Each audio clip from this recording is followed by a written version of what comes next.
կառավարման նոր մշակույթ նշանակում է, որ յուրաքանչյուր քաղաքացի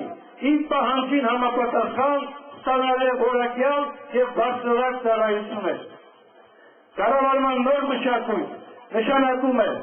որ քաղաքապետարանում աշխատելու են բացառապես պրոֆեսիոնալ, բարոյական և հայրենասեր մարդիկ։ Կառավարման նոր մշակույթ նշանակում է ազգային քաղաքապետարանի ձևավորում, ազգային քաղաքապետով։ Ահա թե ինչու մենք ասում ենք, որ Երևանի քաղաքապետը պետք է լինի ազգային պետական քաղաքական գործիչ։ Մարդ, որը զերծ է կոռուպցիայի, մարդ, որի համար հայրենիքը, տունը, հայ մարդու իրավունքի պաշտպանությունը, հայրենասիրությունն ու պետականամետությունը հիմնական սկզբունքներ են։ Մարդ, որը իրականացնում է իշխանություն, ոչ թե սեփական բիզնեսը զարգացնելու, ոչ թե այս կամ այն օլիգարխի շահերը սպասարկելու համար, այլ հայ ժողովրդին, երևանցու և Երևանի հեղինակությունը բարձրացնելու համար։ Ազգային քաղաքապետ նշանակում է ի վերջո մի մարդ, որի համար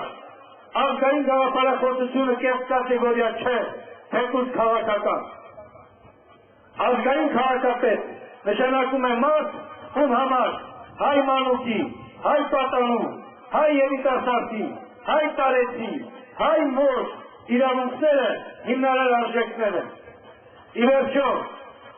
շատ կարևոր է ձեր վստահությունը տալ մեզ, որպեսզի մենք կարողանանք այսօր նաև զսպող ուղղակի դեր խաղալ այսօրվա սանձարձակ քաղաքականությանը։ Եվ այս խոսքերը պատահական չեմ ասում։ Եթե իշխանության կա քաղաքային իշխանությունը վերցնեն այսօրվա կոալիցիոն ուժերը, կնշանակի Երևան քաղաքի քաղաքային իշխանությունը շարունակելու է նույն արատավոր քաղաքականությունը, ինչ որ կառավարությունը իր անխոհեմ որոշումներով։ Մինչդեռ այսօր անհրաժեշտ է, որպեսզի Երևանի քաղաքապետը և Երևանի քաղաքային իշխանությունը կարողանա ընդդիմախոս լինել կառավարությունը, կարողանա առարկել կառավարության այնպիսի որոշումների, որոնց արդյունքում տուժում է Երևանը, տուժում է երևանցին, սրած երևանցու սեփականության իրավունքով ավարտված նրա քաղաքային իրավունքներով, անհարկի սահմանափակումներ, անհարկի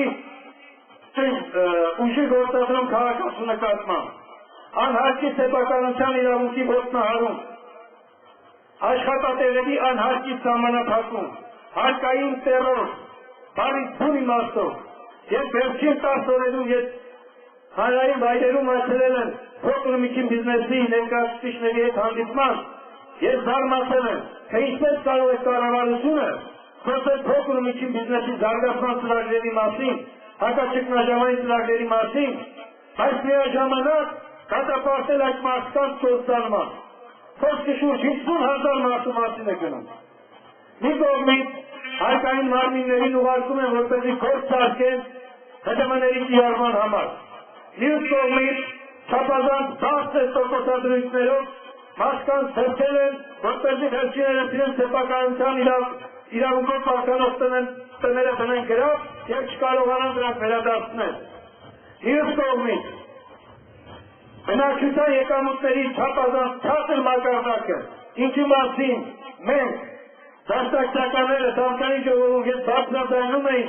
այս կառավարությունը պնդում է, թե ամեն ինչ լավ է, ամեն ինչ նորմալ է, մարդիկ իրենց եկամուտները կարող են հաստատել։ Այնինչ այսօր ոչ միայն չեն կարողանում, այլև օրեցօր աճում է սոցիալական դժգոհությունը, մարդիկ հայտնվում են անվճարունակության շեմին և ի վերջո գալու է այն պահը,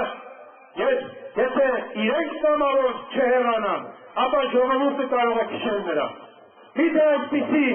իրականություն ենք մենք ուզում։ Միթե մենք ուզում ենք, որ մեր երկրում անընդհատ հեղաշրջումներ տեղի ունենան։ Մենք ուզում ենք, որ իշխանափոխություն լինի, բայց այդ իշխանափոխությունը լինի բնականon ճանապարհով, հերթական ընտրությունների միջոցով, անհրաժեշտ հակակշիռների ու զսպումների միջոցով։